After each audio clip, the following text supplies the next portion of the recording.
Let's design a D&D settlement. This is what we've been working on the last couple of designer D&D things that I've done. This is the Deep Farms, which is part of my Grottoes, the Fallen Feyarchy setting. This is a kind of sea area. There's a coastal area in this setting with several grottos and areas. This is the big sea area that's more in the deep sea, though it has surface areas too. And it is inhabited by raiding Sargin. It's got some native Lacatha. It's got some remaining kind of magitech from the past. And yeah, we've designed this previously when I designed a wilderness adventure. Now here we've got a Lacatha village, which I've marked out as a settlement with a rumour table. There's also a beleaguered farm, which is a small settlement, but we're going to design this one, a Lacatha village. Now, a settlement, I'm using a kind of pseudo-specialist parlance here. Obviously, a settlement is anywhere people live, and in certain Dungeons and Dragons, you know, you could more or less count any potentially friendly settled place as a settlement. But settlement, I think, we mostly recognise, don't we, as meaning a kind of hub, a place where there's services, a place where there might be rumours, a place where you might find allies, rather than a farm with 5 guys in it. And so, for example here, the beleaguered farm has 10 Lacatha, and the second level fighter who leads them will come with you to do a mission. But that's what will happen. It's a kind of, it gives a single, if you want to think about it, it's a single quest giving hub. It's not really a settlement. It doesn't have multiple things going on. Now, just to flick across, this is the main. This is Grottoes intro and Grottoes 1 to 3. Which is mostly finished actually, which some people have seen, but which I will end up putting out in some more serious form sooner rather than later. You can see here, Grotto 1 is Coconut Beach, and Grotto 2, is it Grotto 2 or 3 is, you can see here, Grotto 2 is the Mangrove Swamp. They both have settlements in them. Of different kind of sizes and scales, and I think you could say there's really 3 sorts of sizes and scale of settlement you're likely to end up designing on a normal D&D adventure. One is the single quest hub. By that, it really means, you know, it's a paragraph or 2 of information. You go there, you can steal stuff from those people perhaps, or you can do whatever you want, but there may be an opportunity to work with or for them, and that sends you somewhere else on the map. The second, well, if you like, the third, so that's the first. The third is the fully developed hub, and the second is somewhere between the two, where, as vague as that sounds, but where is a bit more than a single quest hub, but you haven't put loads of detail into it. So Coconut Beach Village is the big settlement, really, that I've designed for this. I may end up having other more detailed places as we go, but this is a human settlement on an area outside the original kind of, well, outside the main grottos, but which was really the part of the country expanse that the elves, the aquatic and high elves, had used, and it's now settled by humans many years later who don't know about this, and then as the glamour falls on the rest of the grottos, they begin to engage with it. And so you've got all kinds of stuff up in here: village behaviour in detail, visit of northern merchants, so there's a chance of a merchant from the north, other northerners who can turn up, the coming of the outlanders, and a Trog Raider event that happens on a particular day unless other events have intervened, plus conditions, light and weather, tactics and morale, population, levelled residents, and then you can see lots of locations detailed, so, you know, several a page, so we're talking about a fairly large, in terms of detail, settlement. You can see, yeah, there's 22 locations, and also within that same grotto there is a hidden mini dungeon, Taurus Embassy. Now that is an incredibly, which you can see there's a bunch of stuff still to finish there. That's in fact the Taurus Embassy is the main thing that needs sorting, because there are like realms within realms on that. Then the Mangrove Swamp has, to go for a different example, this Gripply village does have village behaviour. It does have a short order of battle, sample Gripply stat line. I need to write the treasure summary, and then it has 4 locations. And there is a Taslo village that is much more detailed, because it's a dungeon really rather than a settlement, and there is a Muck Dweller village or settlement which is somewhat detailed, but again might really function chiefly as a small dungeon potentially. So you can see that you've got some of those that are right at the bottom, into like the Lacatha farm. You've got some which kind of become more advanced, like the Gripley village, which is a friendly place. You could go and make allies there. In fact, it might be very advantageous to do so. But it doesn't have rumour tables, doesn't have loads of services, because it's written as a minor place. And then you have this human village, which is much more advanced, and has rumour tables and everything else. In fact, it has 2 rumour tables, I think. And the Lacatha village is not going to be as detailed as Coconut Beach, but because I want there to be multiple hubs of action around, in terms of civilian action, as it were, around the grottos, I want it to be a kind of 2+. I want it to be a little more advanced than the Gripley village, without being itself a massive environment like the human village. You could, some people would say, well, I've written this big adventure and there's one hub, you go there, everything else is very dangerous. And I think that's fine, but I think the idea that each of these grottos is itself, it's an adventure functionally, is going to vary in terms of the amount of detail in that. So in the first 3 grottos, you've got one that is a settlement, but then has a couple of adventurable things in it, including a mini dungeon. The second is a large wilderness expanse with several locations which you could have adventures in, plus random encounters. And the third is a dungeon, and it's not a massive dungeon, it's like a 28-30 room dungeon, but it's, in that sense, it's a much smaller adventure than the wilderness adventure before it, albeit it is larger than any one of those locations. But in that sense, if you think about each of these as potentially a 12 or 16 or 32 page module back in the day, you might see that you're like, okay, actually maybe it's justified to have a hub for each. And that's kind of how I'm seeing it, is that there'll be several hubs, not in every grotto, but that in this case it's justified that on this large wilderness expanse that may take some time to travel around, there is a base. So what we're going to do is, I'm just going to try to map out, how have I formatted this? Seems underprepared, doesn't it? Yeah, so I am going to, that should technically potentially be underlined them, to mark out that it's a, I don't know, well, we'll see. But yeah, what we're going to do is come up with a couple of key locations, and maybe a key dynamic of the village, because there's going to be more than 10 Lacatha there, because the smaller place has 10, so here maybe we're talking about 60 Lacatha. So let's come up with a couple of key locations, interesting ideas, and a key dynamic this time, and then I'll probably do a second video where filling out a rumour table, filling out some more detail on NPCs. Maybe we'll come up with some NPCs here as well. But the objectives for this place are to be a hub for interaction, to rest, potentially, if they are accepted, if they ally with the Lacatha. They don't have to, but to become, to rest, to gain potentially some small resources. There's not going to be a bunch of northern traders here, so they're going to have less opportunity to get advanced, inverted commas, weaponry, but there might be some other interesting alternatives out there, and to gain rumours and things like that, and perhaps to learn. Maybe that's one thing. Is so one thing in the background here for this whole area, the Deep Grottoes, is that the Deep Grottoes is of this technically advanced civilization led by elves, aquatic elves and high elves. There is they're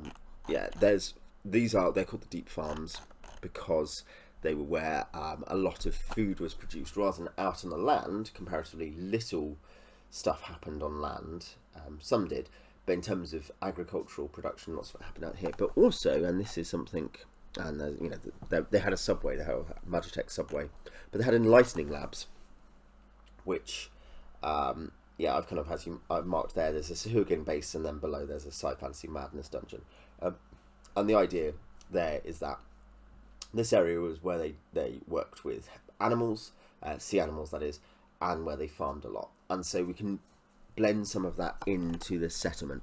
So they've got 60 Lacatha, and probably, given you've got a fighter 2 on the other one, there's going to be, let's say, an F3 and a C2, so third level fighter, second level cleric. Let's say that's their kind of, that they have a couple of decent leveled guys, and they've got 5 0 level fighters who yeah, have hit points and stuff are applicable to that. Plus lots of other Lacatha, and beyond that, that'd be, yeah, 7. That sounds about right.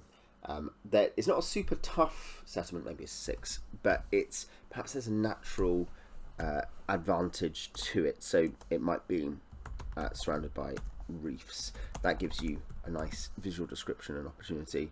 They're going to also maybe have a couple of helper animals.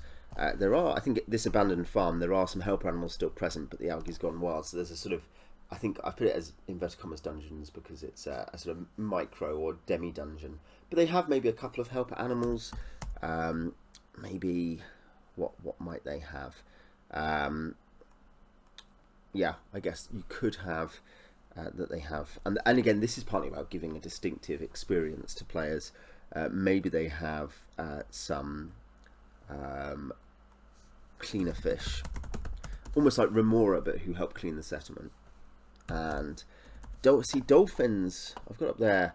I think the idea that the dolphins might have enlightened dolphins amongst them sounds good to me, but perhaps I want to make that something you're trying to rebuild. You're trying to rebuild the alliances between the very clever dolphins, in fact, who may be natively intelligent, and the other civilized ancestries around. So maybe cleaner fish, and I don't know,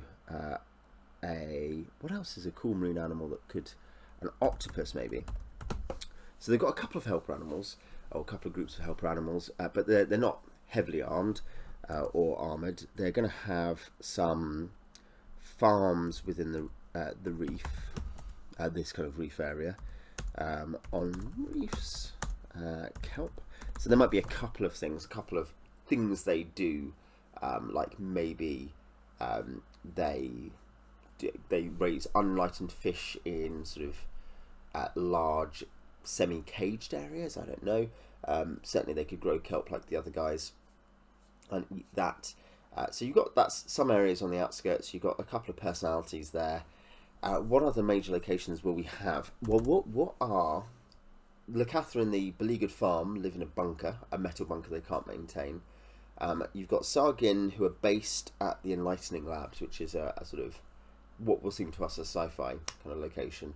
But these guys, maybe they've got some residual, this was a hub of the Magitech stuff, but on the whole, they're going to have, I think, more, they're not going to have that. So I think they're going to be in little reef caves, like how octopuses you see go and hide underneath or in rockwork and stuff. They're going to be fish that hide away because they're fishmen. They're going to be fishmen who go and hide away in reef, let's call them caverns to be clear. They kind of go down, and so they actually are from above, unless you see them swimming around doing their jobs, they're actually well hidden. And that, of course, will help them defensively, both to hide, but also in terms of ambushing the Sargin. Maybe that's one reason they're less beleaguered, is not just their location on the map, but also that they have natural defences. There's reef caverns. What you could possibly have is ink traps around the outside on boundary, so of octopus ink or whatever that, signal that there is something large enough to be coming through that might be dangerous. What kinds of services are you going to have there? Again, there's a degree of thought about what these Lacatha, how they live. They live in reef caverns. They presumably have. It may well be that I could probably use some second edition resources about like Sea of Fallen Stars or something to talk about their social structure. But they're going to live in family groups in some way probably, or in group nurseries or something. But perhaps what we would see there is, like, because they're not going to have a pub. There's not going to be like a wooden thatched building where all the Lacatha go for a pint. But perhaps there is a meeting hall, or meeting cavern. Perhaps there is, because it's going to be a fairly simple, fairly closed off agricultural society, and so the meeting hall is possibly going to be the nearest thing to a market they have. They're going to be semi-armed and prepared to fight by dint of being, in a vulnerable position, and with Sargin now in the area. But I don't think they're militarized.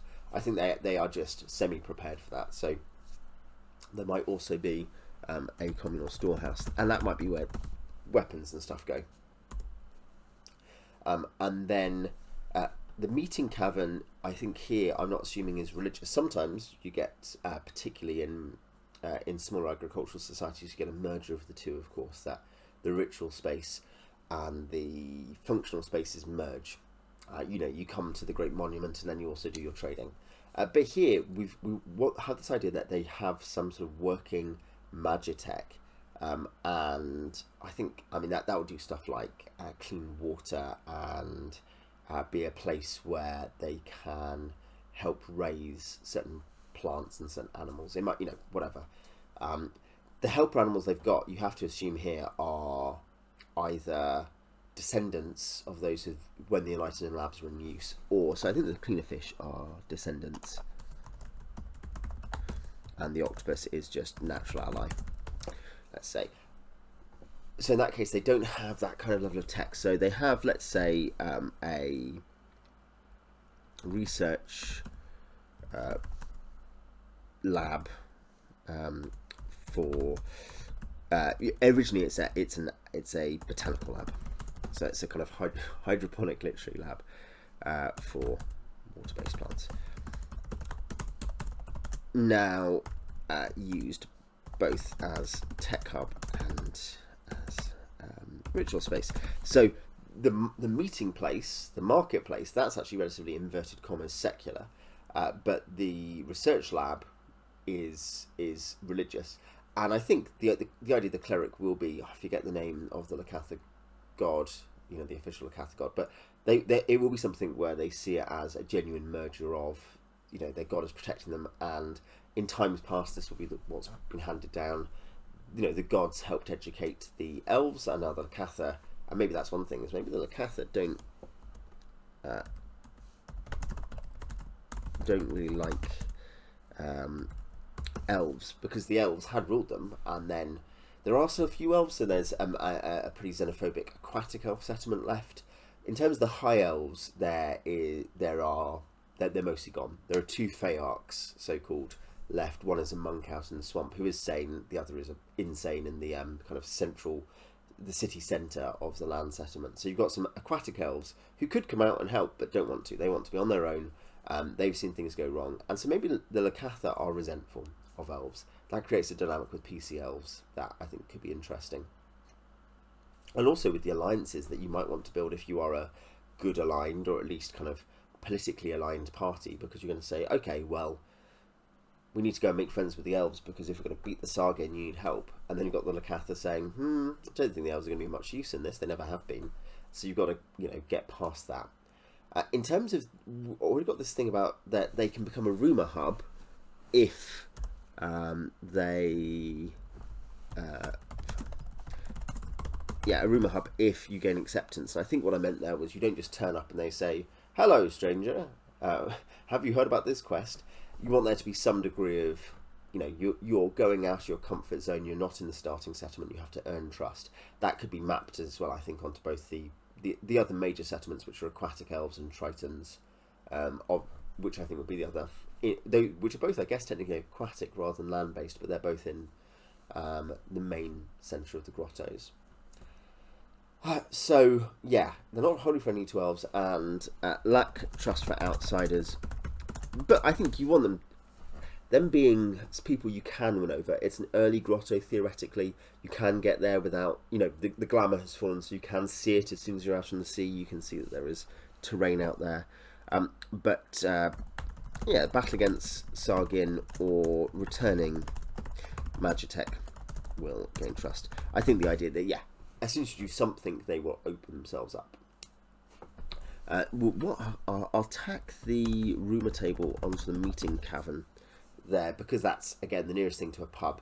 You want to, and this is something Bruce Cordell is good at in his Sargon trilogy, when describing this, and obviously I'm not going to write this stuff up now, but you're going to want to have a sense that this is really underwater. He's good at being like, they sleep in nets, they tie themselves to nets, they have buoyancy devices. It's something where they, because you've got essentially bipedal, sentient, human-like things, in this case, particularly the sharkmen, the Sargin, they're going to need an infrastructure for living underwater that is a bit different if they're just a fish or something. And there's stuff, I think there's a great description where there's chairs in a room, but it's not clear they're chairs because you wouldn't know what an underwater chair looks like. And they're basically decorative because, they're an affectation on the part of the Sargin because most people don't need chairs underwater. So yeah, anyway, that would be where they celebrate. It's going to feel like a, let's put bioluminescent. The Lacatha I don't think have infravision. I don't remember off the top of my head. But if they don't, they're going to need light sources. And so a bioluminescent cavern with lots of natural life in there, lighting things, gives you a nice goblin market feel as well, perhaps. I know you're passing into somewhere different.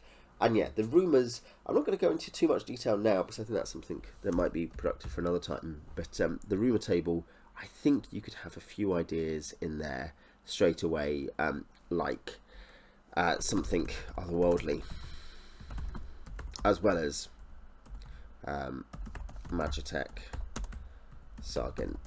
So those are probably true rumours, though, even if they have some things that are untrue. But there's stuff about the Sargin, stuff about maybe about the other Lacatha as well.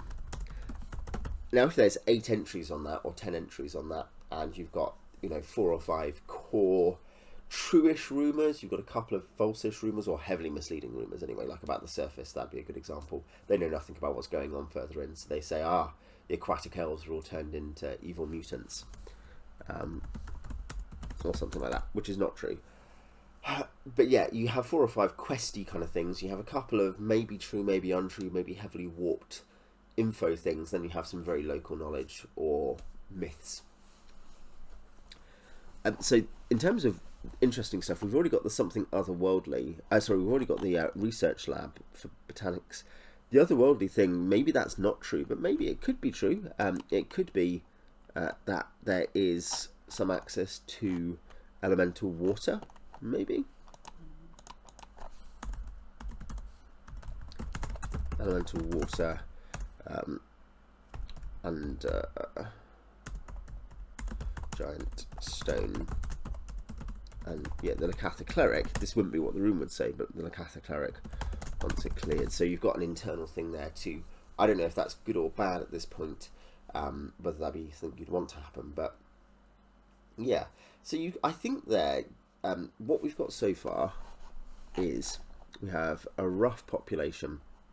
We've got some interesting kind of other, this may be just a personal preference, but I like my dungeons, I like my settlements to always have not just quirky things in them that are interesting to see, but also quirky population.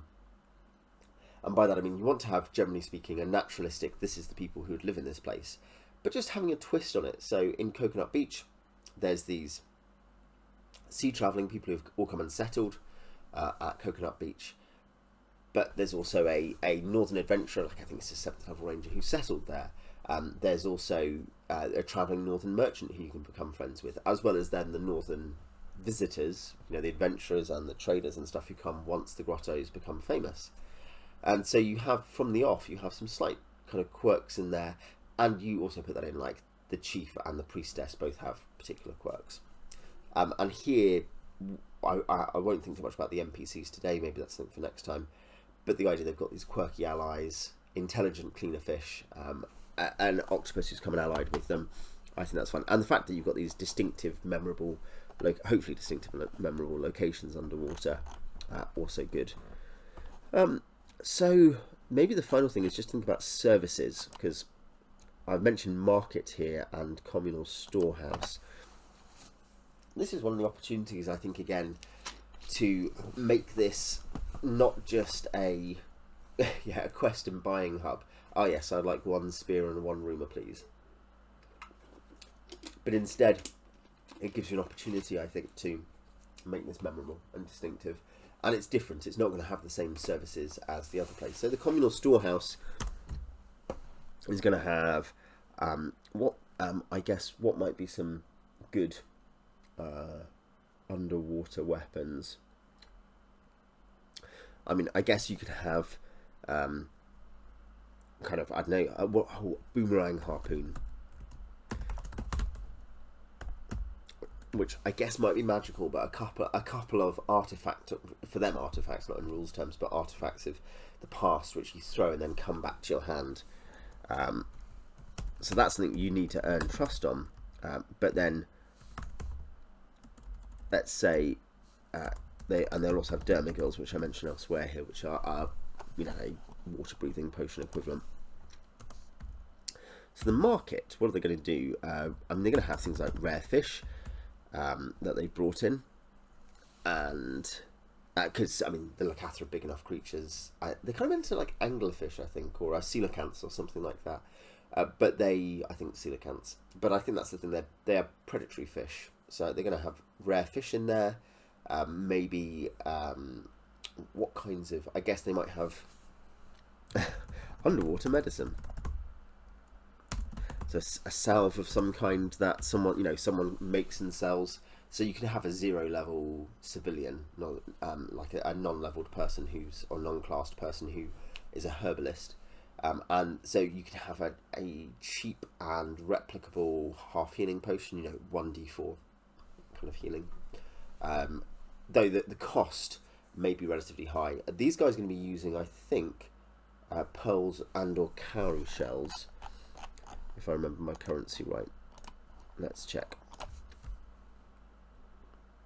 So that's something to bear in mind, is that they may barter for stuff, but they are not going to necessarily have exactly what.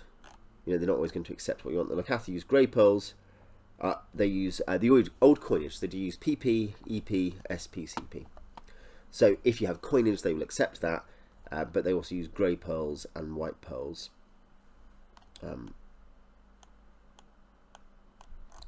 The land dwellers, the humans, use wall shells and cowrie shells as their main thing.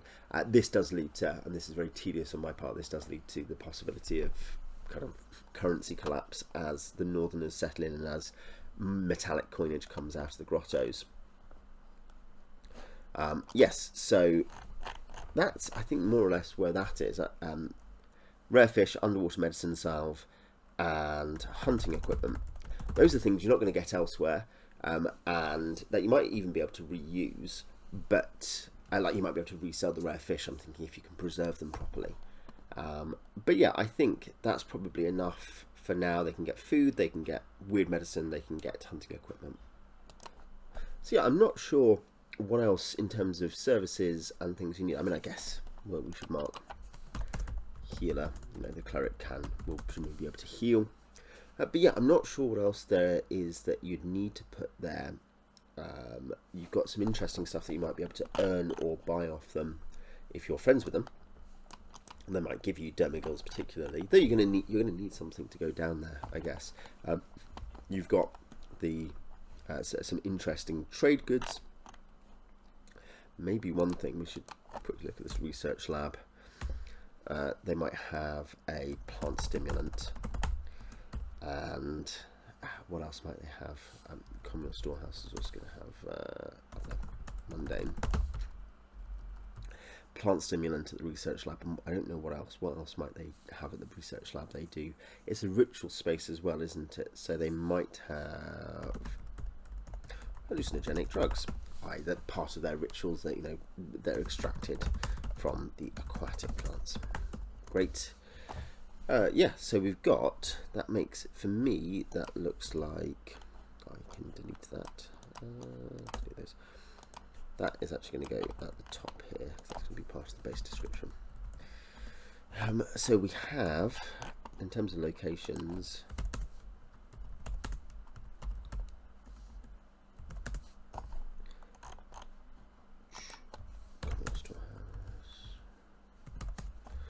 yeah, five locations. That's nothing, and it will have. It's not 22, which is what Coconut Beach is. But yeah, you've got reef caverns where people live. So sample goods, etc. I need to put that. Like what do people have in their houses? At Coconut Beach, every house is detailed. Whereas in the Gripley village, there's a generic. The Gripley are like this likely to have this in their house. Ink traps on boundary. So plus guards, Meeting Cavern Location 3 at the moment, Communal Storehouse 4, Research Lab 5, and Portal to Elemental Water 6. So yeah, we've got 6 locations. We've got opportunities for selling, normal buying and selling, and rumour table if you earn trust. We've got stuff you might be able to earn or buy or be given in special circumstances, and we've got a couple of special items as well. I'll actually, because these are special items, I will italicize them, and so technically so are these, because that's how my general thing. So yeah, what we need to come back and do is perhaps look at some of the NPCs, fill out that rumour table a little bit, and maybe come up with some effects for these items we've created. Kind of give them rough first drafts of what they might like, their mechanical effects. But I think the Dermagon, I think I have technically down here is, I think currently I have it as a one-use potion of water breathing, allowing what's it called? Speech you can hear, loud speech, rather than being affected by the, well, if you're using the second edition product of Ships in the Sea, rather than being unable to speak very much or very far. So yeah, we'll go through the rules on those next time. We'll go through the NPCs and we'll go through the rumours, and I think that's the kind of the filling out stage. But I think what I feel like I could probably do is, looking at this, if I had to run this tomorrow because it came up for some reason and I didn't have any extra prep time, I would have some confidence, I think, in giving a sense of a living location that my players could benefit from here. Anyway, that is one way of looking at building settlements and rest and rumour and trade hubs in D&D. Tell me how you do it, what you think about this in the comments, and I guess maybe some of your favourite settlements from adventures out there. Till next time.